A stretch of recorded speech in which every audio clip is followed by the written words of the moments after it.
always tell people when they talk to me, what is pornography? What's addiction to pornography? I said, listen, it's not an addiction actually to pornography. No. It's an addiction to variety. Correct. That's what you're doing. You're treating your brain. It's Yes. like it's people say, oh, dating is dating the way we do it in modern society is training your brain for divorce sometimes, right? Because it's training you when everything's get tough, get out. And so when you get married, it's the same thing with pornography. You get in there and you don't. I mean, okay, Davio, have you ever watched pornography? I have looked at pornography before. Lady Hamilton. We don't have an honest person on this podcast. So, no, of course. But, No. The I have. extremism. Okay, so I have. I'm being honest. but I have. When you go to watch it, did you always go back to the same clip? So I'm a different case. I never had a particular fascination with pornography. The most I You ever just find really, it disgusting from the get go. no, I never found it disgusting. I found it. It's almost like strip clubs. Just like ugh.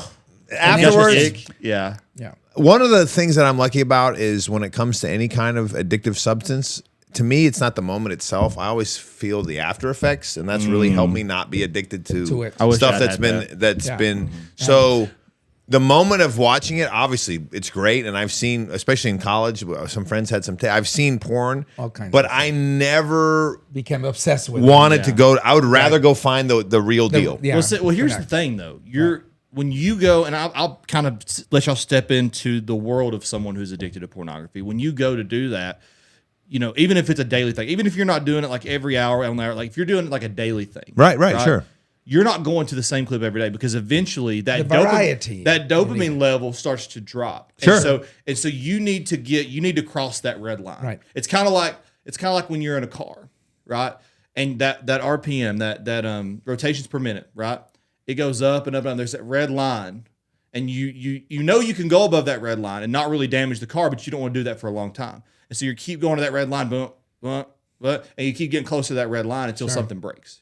Yeah. Right. And that's what you do with pornography. You go to this is not doing it for me. Like, I mean, it would probably for me be like twice I could watch the same clip and then I would have to go something else. I would have to do something that's, as you said, the variety Yeah. is necessary. And so it becomes extreme. And so if you take that into marriage, what are you training yourself to do? You're training yourself to cheat.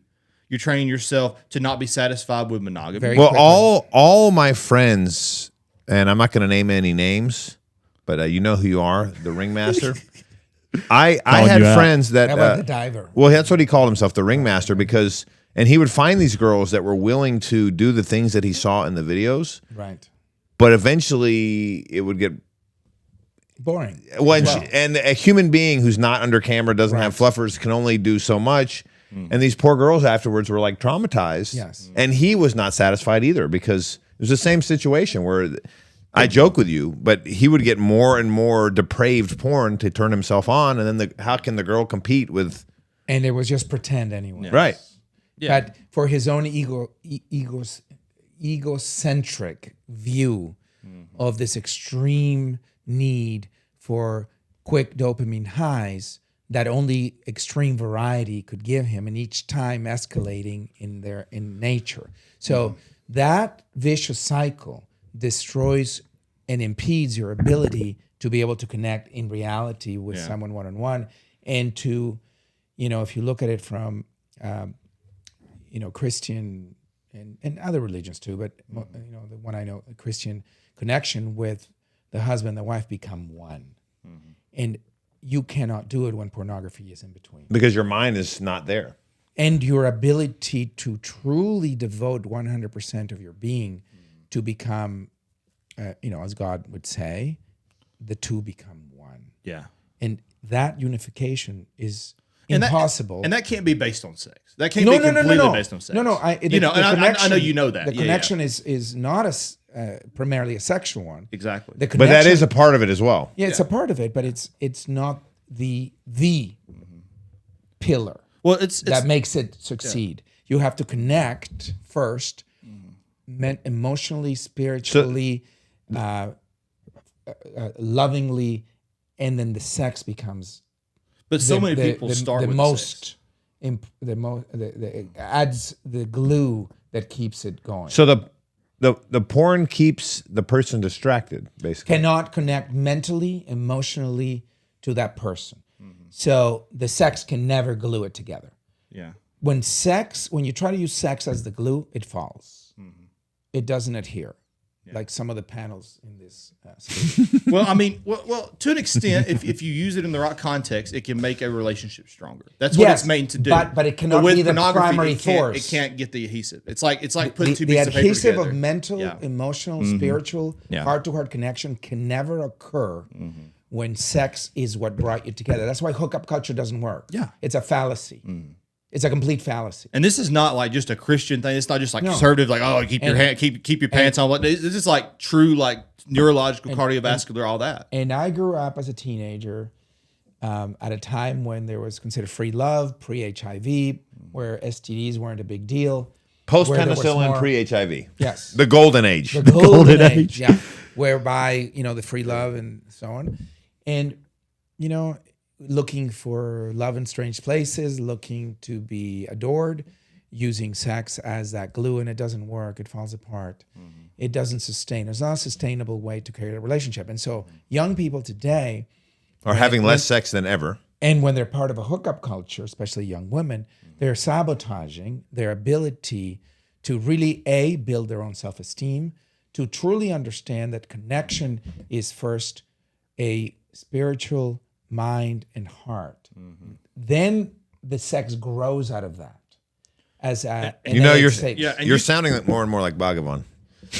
Well, I mean, you can extend that out to just the physical appearance of someone, because truly, that's what sex is an extension of, is like truly like the physical, like attraction, like the animal. Because here's the thing, when you start to look at the attraction level of someone, how you're attracted to them. I had a buddy of mine back in New Mexico. His name was Sam, and we had very deep conversations about this. He's like, here's the reason that Tinder doesn't work. Because you have probably 75% of women, right? You have all these women on Tinder. No, it's 75% men on Tinder. Well, no, but the 25% women. Well, what I'm saying is the 75% of women that are on Tinder, right? Okay.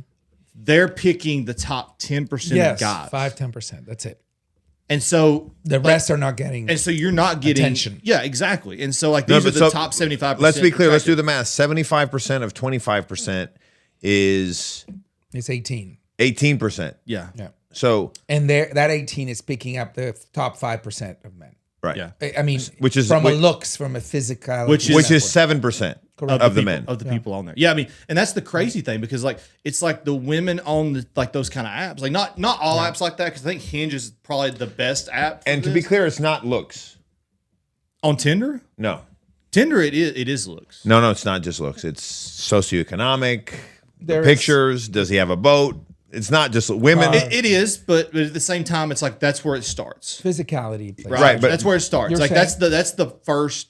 That's why I got. That's one of the reasons I got off Tinder. In a blink of an eye, yes, that's what its attraction. And then you see if the guy's well off, right. etc. Yeah, I mean that's what it is. And so you're talking about, even in this society, it's like not only are men lonely and they have pornography to go to, correct, to fill that void, quote unquote, that nothing can fill but the Lord. And your Almighty. Generation's having less sex than ever in the history of mankind. Exactly, and less spiritualness. But what? Yeah, less spiritualness. Why is that? Because now, because of dating apps, the women on dating apps are basically saying, like, I want the top 10% of men, which back in if you go back 30 years ago, 30, 40 years ago, 80s, 90s, most people, I mean, even at that point, how many people, okay, so there's a good chance, probably about a 90% chance that you were going to marry someone that lived within a 20-mile radius of where you were born. Correct. Yep. True. It's crazy to me. Now we have a world. Now you're more likely, I would say, I don't know, I'm not 8 saying billion people. You're more likely to marry someone outside of your state than you are inside of your state. No, you're more likely to marry nobody and just masturbate. Well, I mean, if you're if you do get married, so you have so many more options. So the women see that as, I have so many more options. I'm going to go with this top 10%. I'm not even going to look at these other guys, even though they got good qualities, even though they may not be a 10 out of 10. They may even be an 8.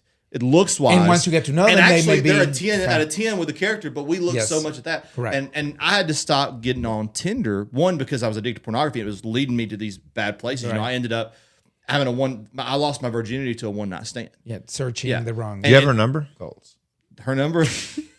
No. I told him he's Greek. Yeah. So, but you know, so like to me, I got a buddy in town. and that's a very traumatic way. Asking for a friend. Well, I mean, honestly, for me though, that was a very traumatic way to lose my virginity. Yeah, no doubt. Because- Especially with all you've gone through. All that I've gone through, yes, because honestly, and like I said, this is the part I haven't really shared with anybody, but like that night, like I was having PIED, which is porn-induced erectile dysfunction. Yeah.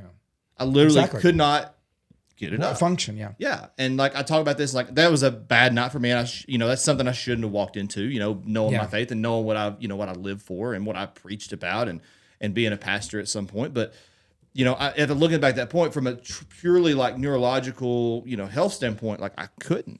Yeah. And what I literally had to do is and this is going to sound awful, but I literally had to walk into the other room, pull up pornography. To be able to get excited. Exactly. So pornography. And that's when I knew I had a Let me problem. say